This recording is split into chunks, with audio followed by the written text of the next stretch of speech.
뭐 군더더기 같지만 한 말씀만 더 드리면 시멘트만 모으면 시멘트 덤이죠. 모래만 모아놓으면 내가 모래니까 모래만 잔뜩 모으면 모래덤이죠.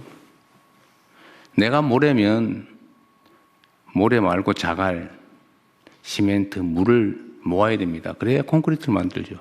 그래야 새로운 세상으로 나가죠.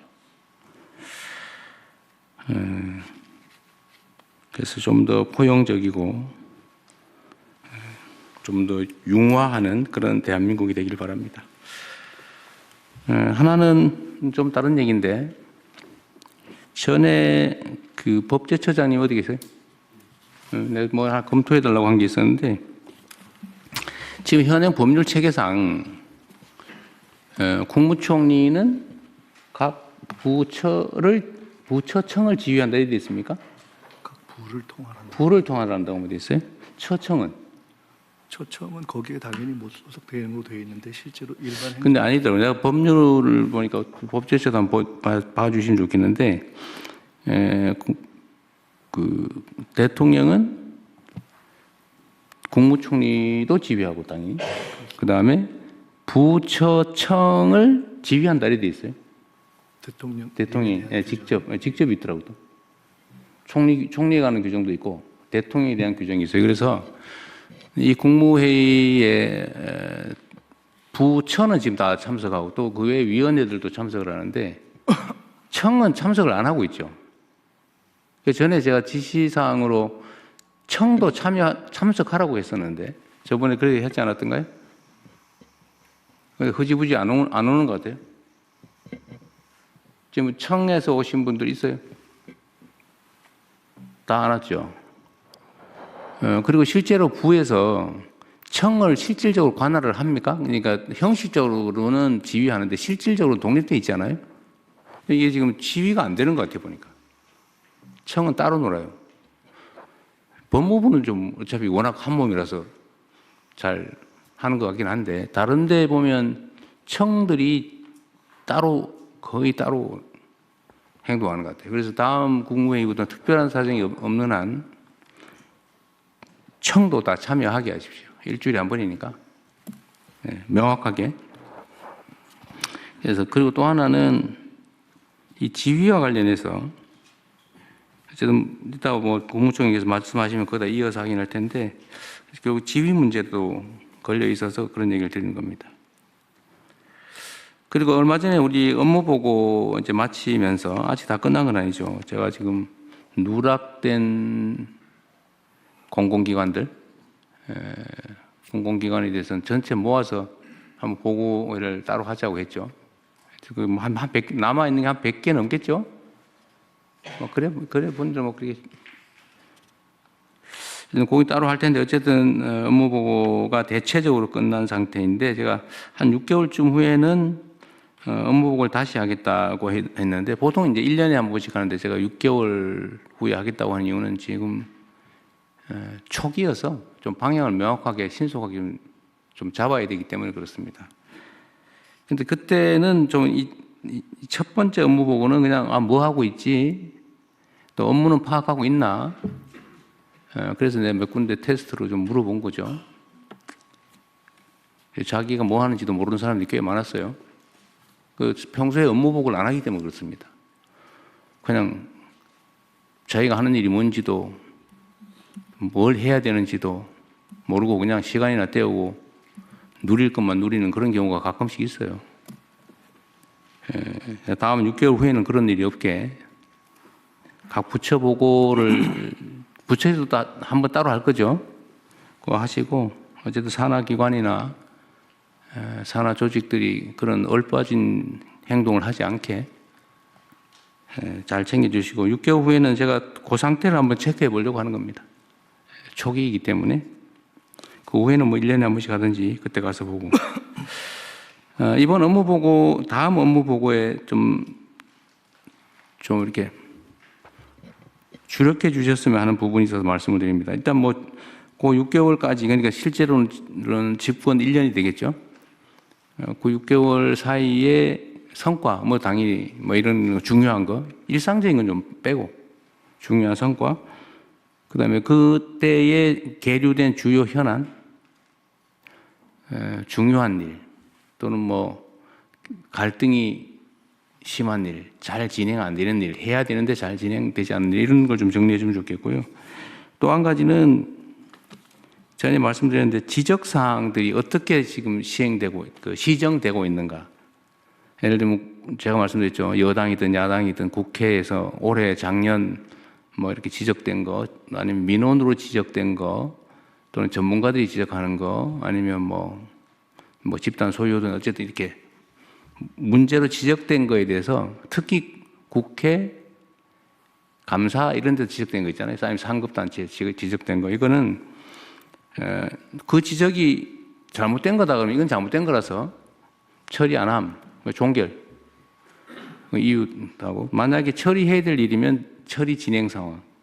얼마큼 됐다. 또 앞으로 얼마 있으면 끝날 것 같다. 이런 거 좀 정리를 해 주시면 좋겠어요. 사안별로. 그러면 그거를 우리 총리께서 한번 쭉 한번 스크린에 보여주시고 저는 그 중에서 또 중요한 것만 볼 테니까요. 그 다음에 또 하나는 전에 우리 얘기했나 모르겠는데 이번에 보니까 공공기관들을 좀 개혁을 해야 될 필요성이 확실하게 된 것 같습니다. 우리 국민들 보시기에도 저기 뭐 하는 데지? 뭐 이런 생각. 저거 왜 필요하지? 뭐 이런 생각이 드는 게 조금 있었던 것 같아요. 그래서 공공기관들을 어떻게 개혁할 것인지 통폐합 포함해서 신설할 필요가 있으면 신설을 하고 그거를 이거는 어디서 맡았습니까? 국무총리실에서 하나요? 만약에 공공기관 개혁을 한다면 주체가? 기재부에서? 아, 그래요? 속도를 좀 내주시고요. 기본 계획을 좀 빨리 내주시기 바랍니다. 공공기관 지방 이전 문제는 그거는 좀 다른 차원의 문제라서 그건 좀 이따 하시고요. 네. 그러나 그것도 개혁 방안 검토할 때 내용이나 들어가야 될 것 같아요. 네. 지방제 배치.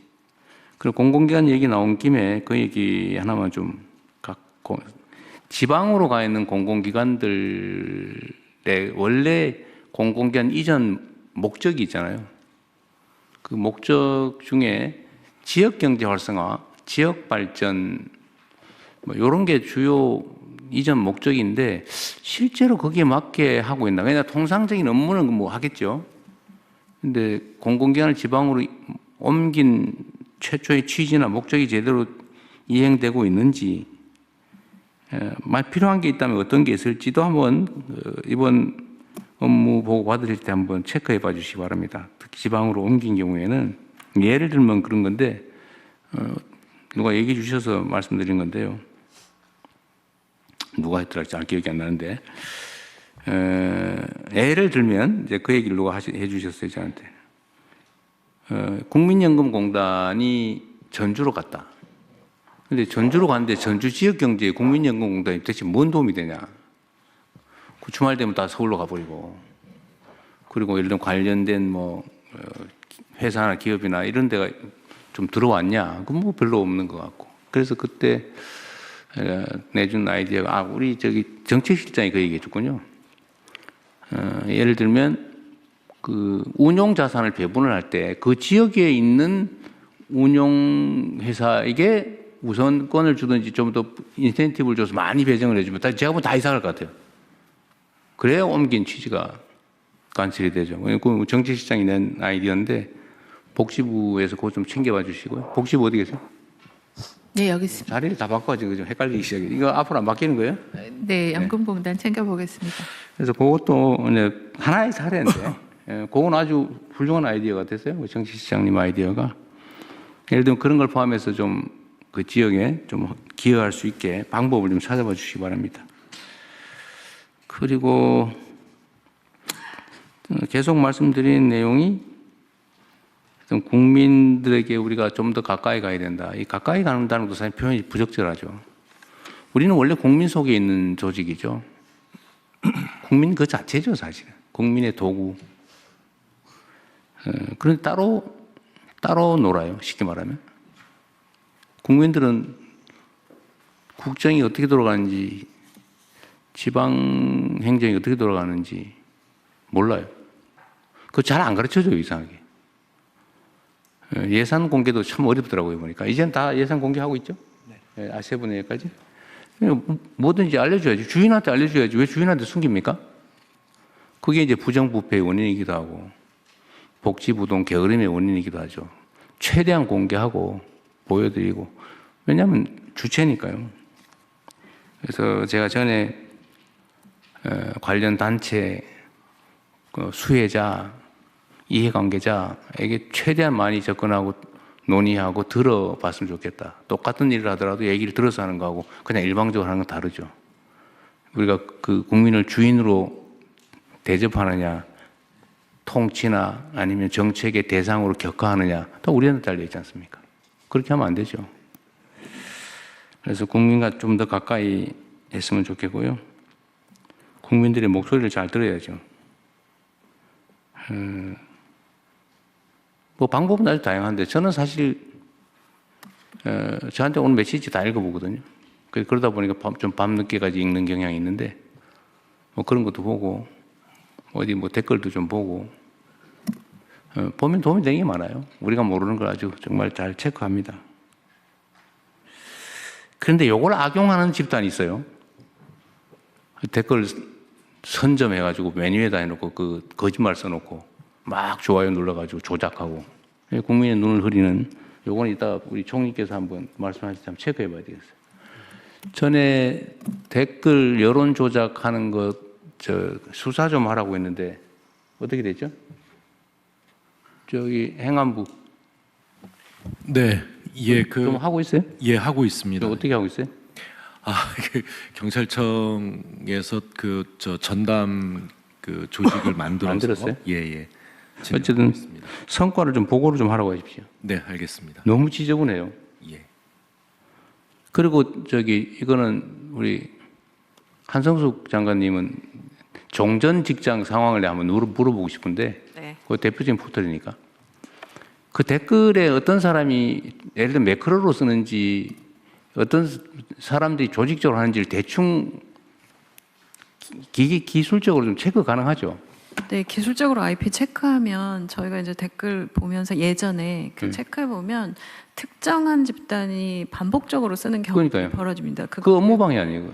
댓글에 이제 그 프로필을 연결해서 그 어떤 사람이 이 댓글을 쓰고 있는지 많이 쓰고 있는지 리스트도 보여주고 이런 개선들을 계속 할 필요가 그러니까 있다. 조작이 너무 심해요. 하여튼 그것도 그 민주주의 체제를 위협하는 정보 조작 행위이기 때문에 그건 행안부에서 이거는 그냥 누구의 명예를 훼손하는 그런 문제가 아니고 그 순위 조작하고 이런 거는 업무 방해일 뿐만 아니라 정보 조작이라서 민주주의 체제를 위협하는 행위입니다. 이게 너무 심해요. 그 각별한 경각심을 가지고 예. 경찰이든 검찰이든 행안부든 법무부든 잘 챙겨주시기 바랍니다. 그리고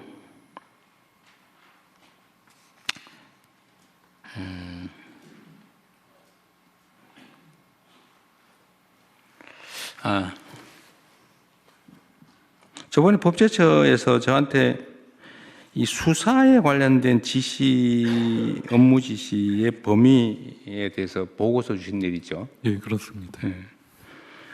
결론은 구체적인 사건에 대한 구체적 지시가 아니면 해도 된다. 그런 거였던가요? 그 행정부하고 그 정부 전체를 통할하는 그 대통령의 지휘에서 국가적인 그리고 전 사회적인 네. 이슈 등에 대해서 그 일반적 포괄적으로 대처하고 네. 지시하는 건 충분히 가능하다고 판단합니다. 그거를 점검을 검토를 한 번 더 해주세요. 거기에 이게 이제 법리적으로 그런 거죠. 대통령은 모든 공무원에 대한 지휘권이 있는데 개별 법령에 따라서 국가 공무원 중에서 대통령이 지휘를 하면 안 되는 데가 아예 있고, 예를 들면 뭐 사법부, 뭐 선관위, 뭐 이렇처럼 아예 딱 정해진 곳이 있고, 또 개별적인 법률에 의해서 하면 안 된다라고 하는 거, 뭐 직권남용에 해당되는 행위를 하면 안 되지 당연히, 뭐 그런 거 있는데, 지금 수사와 관련해서는 예를 들면 특정인을 처벌해라, 뭐 기소해라 말아라 이거 하면 안 되지만, 예를 들면 특정 사건에 대한 엄정한 수사를 촉구한다든지 이런 건 당연히 이때까지 해왔고 예, 할 수 있는데, 제가 보니까 이거를 마치 하면 안 되는 걸 하는 것처럼 그렇게 생각하는 경향이 있더라고요. 특정한 사건의 경우에는 아무래도 그 사법 경찰이나 검찰의 기능이 좀 사법적인 그렇죠. 독립적이어야 되니까 예, 자율권과 독립성을 부여해야 되니까 이래라 저래라 하면 안 되지만 어떤 사회적인 문제에 대해서 엄정 수사하라 이런 건 이때까지 해왔던 일이라는 거예요. 쪽입니다. 그리고 구체적 사건에 대한 지휘는 법무부 장관은 구체적 사건 일반적인 지휘권이 있는데 검찰에 대해서 구체적 사건의 지휘를 하려면 검찰총장에게만 해라는 제한이 있는 거죠. 만약에 그 제한이 없다면 해도 되는 거지 원래는 검사의 권한이 있는 것처럼. 그러나 그거는 그 법에 금지되어 있기 때문에 구체적 사건에 대해서 검찰총장에게만 한다. 라운 외에는 지휘 일반적 지휘는 다 가능하고